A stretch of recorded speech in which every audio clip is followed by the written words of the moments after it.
성도들에게도 하나님의 축복의 능력이 임할 줄 믿습니다. 우리가 하나님을 예배하고 이렇게 하나님을 찬양하는 것이 정말 하나님의 은혜고 하나님의 선물인 것을 새삼 깨닫게 됩니다.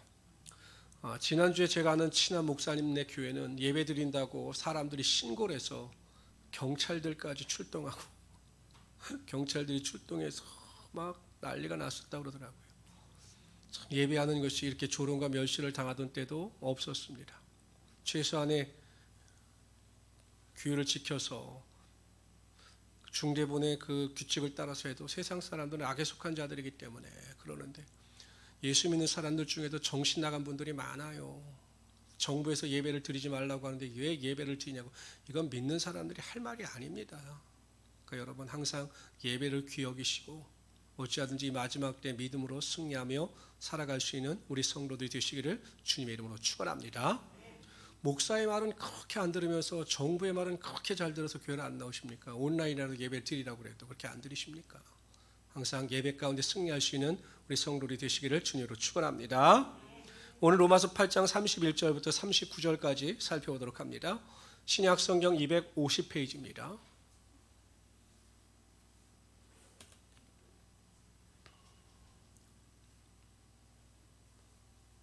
로마서 8장 31절부터 39절까지 말씀입니다.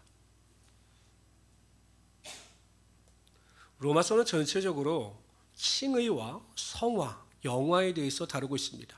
우리는 그냥 구원을 받았습니다 라고 쉽게 이야기하지만 이 구원을 더 세분화시키면 먼저 하나님께서 우리를 성경에 보면, 우리 로마서에 보면 우리를 미리 아셨습니다. 그리고 예정하셨습니다. 부르셨습니다. 그래서 의롭다 칭하셨습니다. 의로움을 받은 우리들은 하나님을 위하여 성화의 삶을 살아가야 합니다. 그리고 지난 시간에 살펴보았듯이 하나님께서 마지막 때 우리를 영화롭게 하십니다. 이것이 로마서가 강조하고 있는 구원에 대한 이야기입니다. 그러면서 지난 시간에 우리가 살펴본 것은 우리가 성화의 삶을 살아가지만 이 땅에서 고난과 환난과 핍박을 당하게 된다.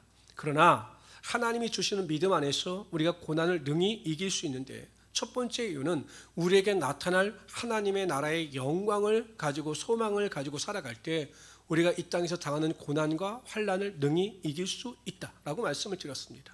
그리고 우리가 기도할 때 성령께서 우리의 연약함을 도우신다라고 말씀하셨습니다.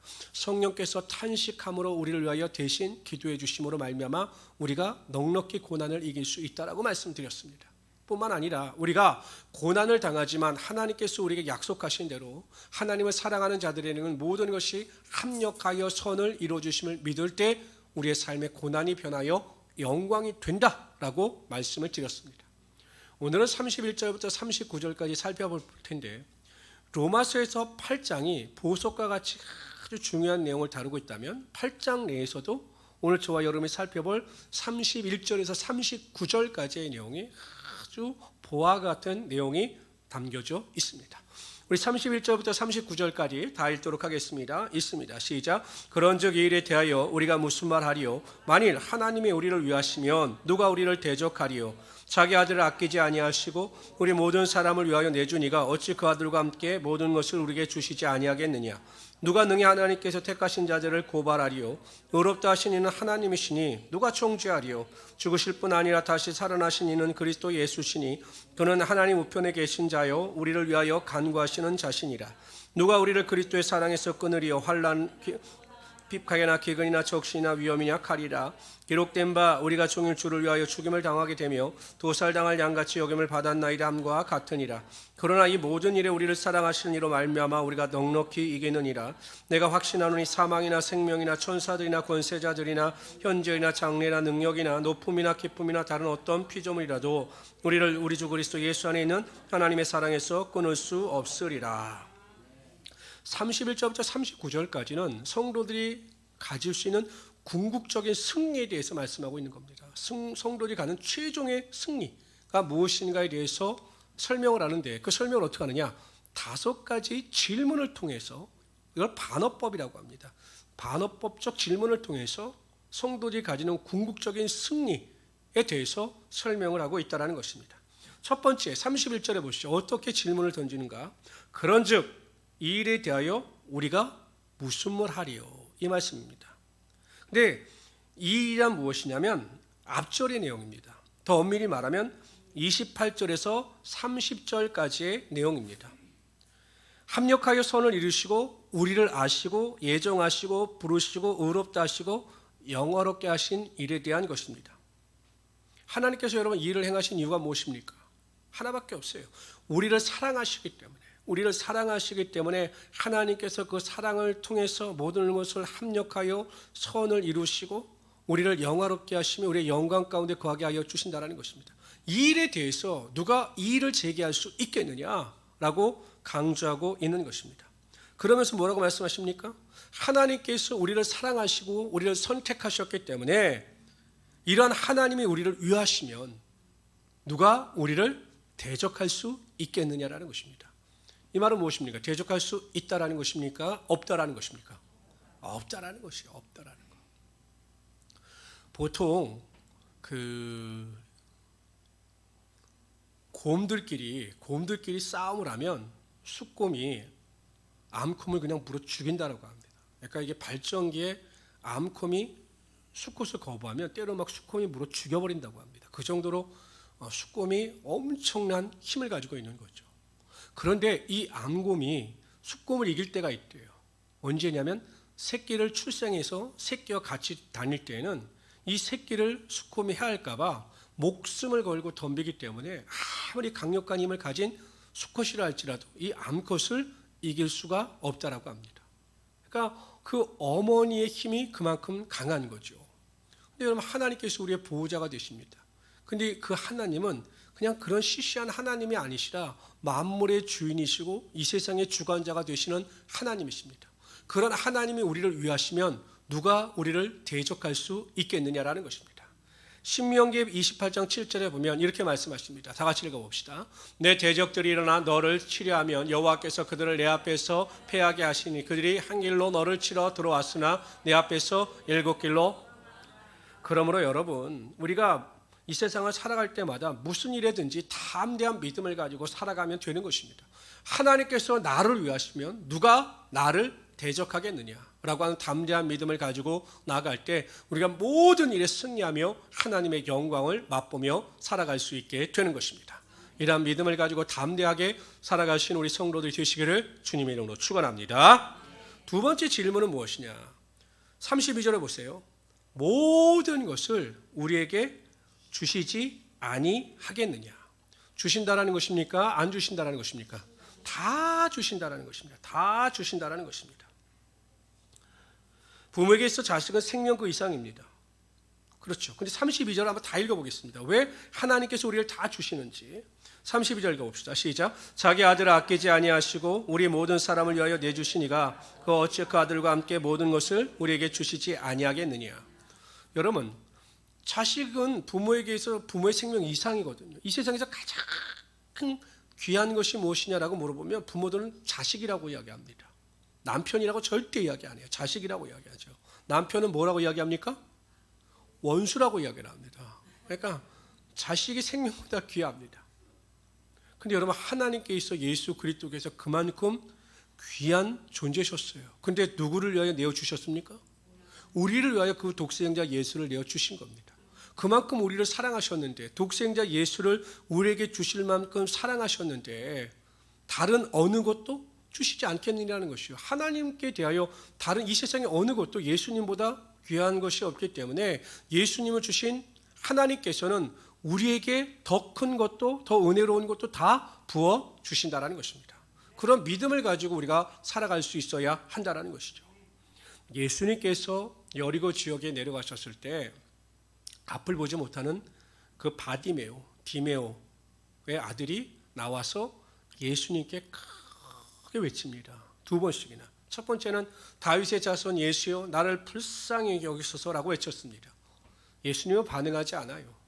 주변에 있는 사람들은 막 욕을 합니다. 조용히 하라고 막 거지가 막. 왜 그랬냐면 이 바디모의 행색을 보면 예수님께서 관심을 둘 사람이 아니에요. 아니 거지인데 예수님께서 이 거지에게 관심을 두시겠습니까? 지금 수많은 사람들이 예수님을 쫓아가고 막 큰일을 하셔야 되는데 거지가 그렇게 외치니 다른 사람들이 이 바디메오를 멸시해서 조용하라고 크게 나무라는 것입니다. 그런데 이 바디메오는 멈추지 않아요. 다윗의 자손이여 나를 불쌍히 여기소서라고 이야기합니다. 담대했던 겁니다. 나를 고쳐주신다라고 하는 믿음이 있었던 것입니다. 그런데 예수님께서 그를 데려오라 말씀하시죠. 근데 예수님께서는요, 다 아시면서도 또 물으셔요. 내가 너에게 무엇하여 주기를 원하느냐라고 물으십니다. 그랬더니 바디메오가 정확하게 이야기합니다. 내 눈을 뜨게 하여 주십시오. 그랬더니 예수님께서 뭐라고 선포하십니까? 가라, 내 믿음이 너를 구원하였도다. 그 순간 그의 눈이 떠졌습니다. 여러분 보세요. 그 곳에 바디메오 말고 병들린 사람들이 얼마나 많았겠습니까? 예수님을 따른 그 군중들 중에 몸 아픈 사람이 얼마나 많았겠어요. 그런데 이 바디메오만이 예수님께서 자신의 병을 고쳐주실 것을 믿고 자신에게 모든 것을 채워주실 것을 믿고 의심하지 않고 나갔을 때 예수님의 기적의 능력을 맛볼 수 있었던 것입니다. 우리가 생각할 때는요, 이거는 이래서 안 될 것 같고 이것은 저래서 안 될 것 같고, 제가 보면 제가 화가 나는 사람들이 있어요. 성도들하고도 이야기를 해보면 화가 나는 사람들이 있어요. 어떤 사람들이냐면 핑계가 많습니다. 핑계가 많고 무슨 말을 하면 이건 이래서 안 되고 저건 저래서 안 되고 이건 또 이래서 안 되고 뭐 다 핑계가 많아요. 그럼 제가 나중부터는 그분하고 이야기를 안 합니다. 왜냐하면 핑계가 많으니까요. 또 말해봤자 핑계니까요. 핑계를 댄다고 해서 안 된다고 해서 그분의 인생이 그분의 삶이 더 나아지고 좋아지느냐? 천만의 말씀입니다. 맨날 그 수준입니다. 그런데 어떤 분이 있냐면 말씀을 드리면 잘 될 겁니다. 믿음을 가지고 선포하시고 좀 적극적으로 살아가십시오 라고 이야기하면 그것을 믿음으로 받아들여서 그렇게 살려고 노력을 합니다. 그럴 때 하나님께서 역사하시고 모든 것이 잘 될 것을 믿고 나가는 자들에게 하나님께서 그를 축복하여 주시더라는 거죠. 성도를 꼭 기억하십시오. 하나님은 사모하는 자들에게, 하나님께서 우리에게 모든 것을 주실 것을 믿는 자들에게 하늘의 문을 여시고 하나님의 은혜와 능력이 반드시 나타나게 하여 주시는 것입니다.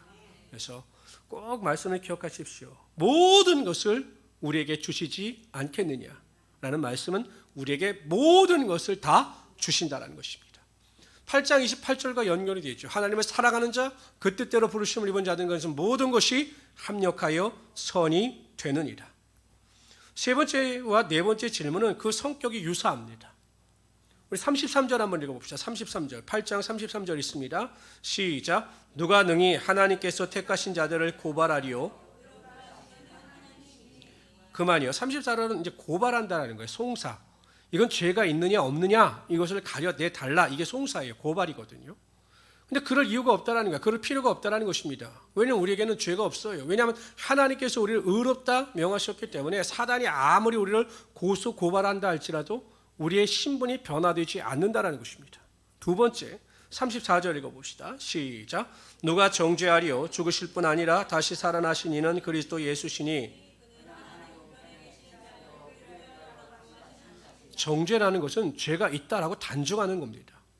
세상 사람들은요 그렇게 이야기합니다. 너나 나나, 예수 믿는 너나 나나 똑같다 라고 이상한 소리를 하는데 그들과 우리는 똑같지 않아요. 그들은 죄인이고 우리에게는 정죄함이 없습니다. 죄가 없어요. 왜요?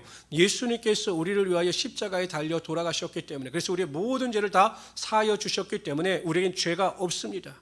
하나님께서 그래서 우리를 의인이라 칭하시고 우리에게 영원한 생명의 축복을 허락하여 주신 거죠. 근데 여러분 이 땅에서는 그 차이가 별로 없어 보여요. 예수 믿는 사람이나 예수 믿지 않는 사람들이나 뭐 송사나 정죄의 개념에서 보면 차이가 없어 보이죠. 오히려 어떻게 보면 예수 믿지 않는 사람이 더 축복받은 삶을 살아가고 더 잘 살아가는 것처럼 보입니다. 우리가 패배자고 그들이 승리자인 것 같습니다. 그러나 절대 그렇지 않아요. 성경에는 뭐라고 말씀하시냐면, 다 같이 읽어봅시다. 시작. 한 번 죽는 것은 뭐가 있어요? 심판이 있어요. 여러분 이 세상에서 죽지 않은 사람 본 적 있으십니까? 없어요. 다 이렇게 우리가 만나지만 100년 뒤에는 우리가 못 만날 수도 있습니다. 이 땅에서는 다 죽어요. 그런데 그 뒤에 심판이 있어요. 근데 정죄함을 받은 자들, 송사를 받은 자들, 그래서 죄사함을 받지 못한 자들은 그 심판대에서 멸망의 심판을 받아 영원한 패배자의 삶을 살아갑니다. 그러나 우리는 승리의 심판을 얻게 되는 거죠. 우리의 영혼이 구원받을 뿐만 아니라 이 땅에서 우리가 행한 대로 하나님 나라에서 큰 상급을 거두며 하나님 나라에 들어갈 수 있는 승리의 길을 걸어가게 된다는 것입니다. 그래서 우리가 여러분 구원받고 하나님의 자녀가 되고 영생의 소망을 가졌다라고 하는 것은 우리가 결국 승리자가 됨을 선포하게 되는 것입니다. 그래서 여러분 우리가 가져야 될 이 시대 마지막 때에 가져야 될 가장 큰 소망과 확신은 우리가 믿음 안에서 구원을 얻고 믿음 안에서 천국에 대한 소망을 가지며 승리자의 믿음을 가지고 살아가야 한다는 것입니다.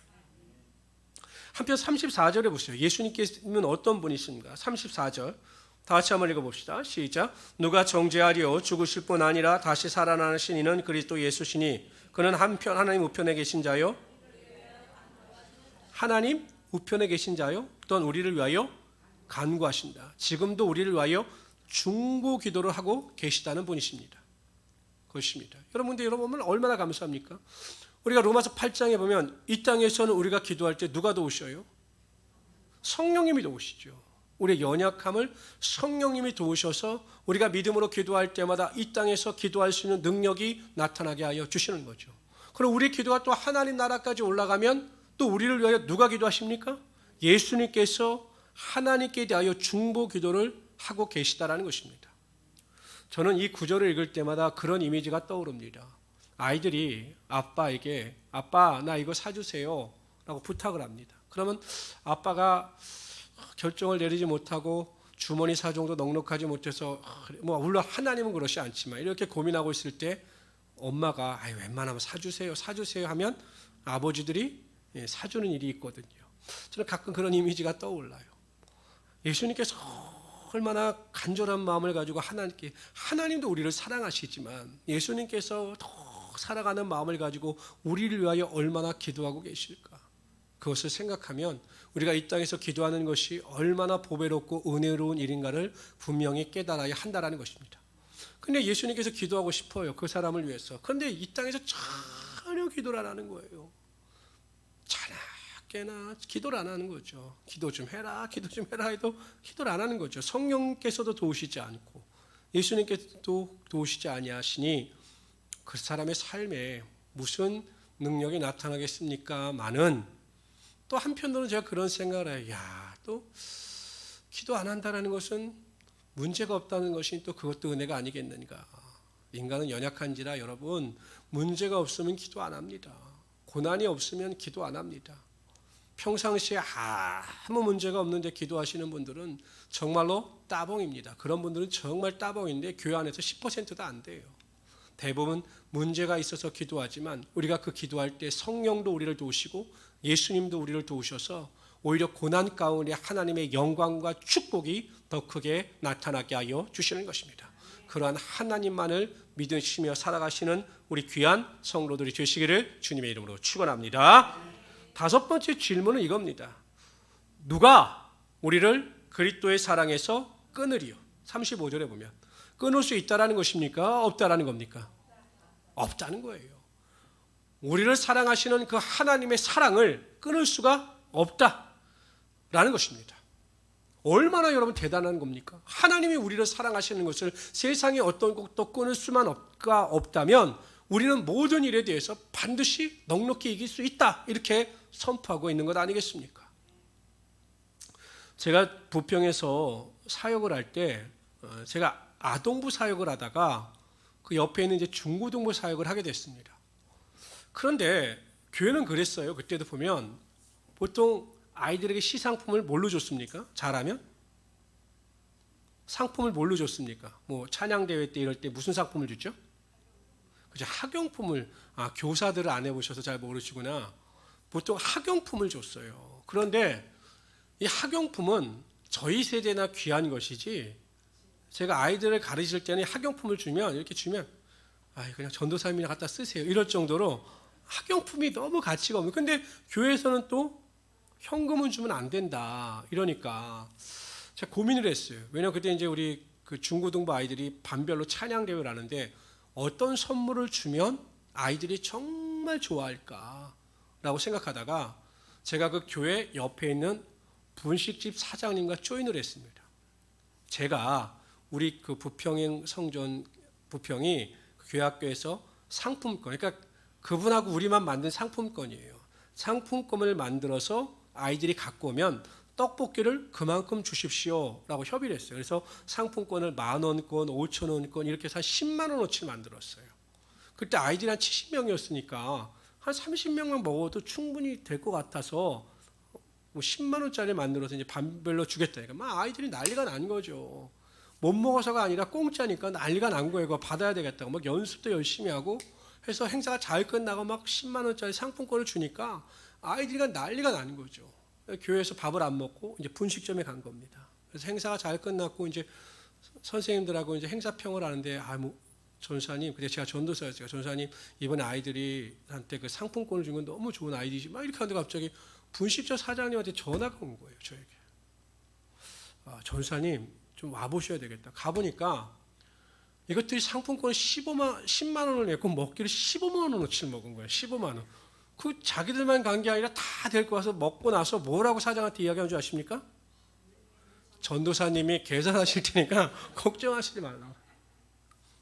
근데 제가 계산하면서 한편으로 너무 좋았어요. 왜냐하면 아이들이 안 거예요.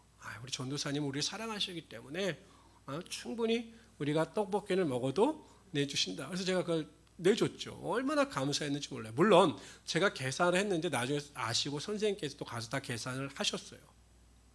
그러니까 아이들이 그렇게 자신 있게 외상을 할 수 있는 것은 저를 신뢰하기 때문에. 여러분들 같으면 그렇게 하시겠습니까? 못하죠. 왜냐하면 목사님한테 혼나면 어떡하지? 이거 뭐 못해. 생각해 보세요.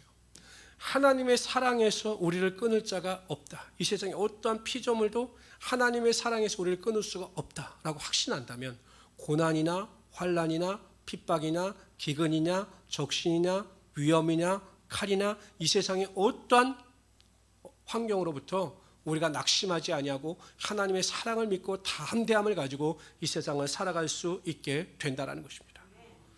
그런 믿음이 있으면 우리는 결코 낙심하거나 절망하지 않아요. 그런데 그러한 하나님의 사랑을 믿지 못하기 때문에 하나님께서 나를 구원하시고 나를 보호하시며 나를 반드시 승리자로 만들어 주신다라고 하는 이 믿음이 없기 때문에 조그만 문제 앞에서도 흔들리고 촛불처럼 이리저리 꺼질 것 같이 좌절감 가운데 살아가고 있다는 것입니다. 저는 우리 모든 성도님들이 이 8장의 말씀을 기억하시면서 이 세상의 어떤 피조물도 현재이나 장래이나 죽음이나 생명이나 기쁨이나 높음이나 어떤 피조물도 하나님의 사랑에서 나를 끊을 수 없다라는 것을 기억하시고 그 믿음 안에서 승리하며 살아가시기를 주님의 이름으로 축원합니다. 근데 중요한 게 있어요. 하나님께서는 그렇게 나를 사랑하시는데 나도 하나님에 대하여 목숨을 다하고 뜻을 다하고 생명을 다하여 하나님을 사랑할 때 우리가 세상의 마음을 빼앗기지 아니하고 오직 하나님의 은혜 가운데 승리하며 살아갈 수 있게 된다는 것입니다. 그러한 믿음을 가지고 온전히 승리하며 살아갈 수 있는 하나님의 귀한 성도들이 되시기를 주님의 이름으로 축원합니다. 성도님들 제가 설교 때 말씀드렸죠. 여러분들 괜찮아요. 여기 가셔가지고요 식사하시고 저 행복한 우리 순복음교회 다니는데 우리 목사님이 오셔서 계산하실 테니까 이게 달아 놓으셔도 저는 절대 안 갈 테니까 걱정하지 마시고 그냥 달아 놓으세요. 기도하겠습니다. 주시 하나님 정말로 감사합니다. 우리를 사랑하시고 귀한 은혜와 능력 가운데 우리를 붙잡아 주심을 감사합니다. 하나님 우리 말씀을 통해서 이 절망의 시대 가운데 우리가 소망을 가지게 됩니다. 하나님께서 우리를 위하시면 누가 우리를 대적하시겠습니까? 하나님께서 우리를 사랑하시고 예수님께서 우리를 사랑하시니 하나님 이 모든 이 잘됨을 우리가 믿으며 살아갈 수 있도록 역사하여 주시옵소서. 하나님 마지막 심판 때 영원한 승리의 나팔을 불 수 있다는 것을 깨닫고 기뻐할 수 있도록 도와주시고 세상에 어떠한 것도 우리를 안에 있는 그리스도 안에 있는 하나님의 사랑에서 끊을 수 없다라고 하는 믿음을 가지고 담대히 승리하며 살아가는 자들 다 되게 하여 주시옵소서. 오늘도 하나님 찬양하며 믿음으로 기도할 때마다 하늘문을 여시고 구하는 것이나 생각하는 것보다 넘치도록 부어주시오며 하나님의 영광의 능력이 임하게 하여 주시옵소서. 우리가 서 있는 그곳에서 하나님을 예배하며 기도할 때마다 기도의 능력이 임할 수 있도록 역사하여 주시옵소서. 함께 하심을 감사하며 예수님의 이름으로 기도드리옵나이다. 아멘.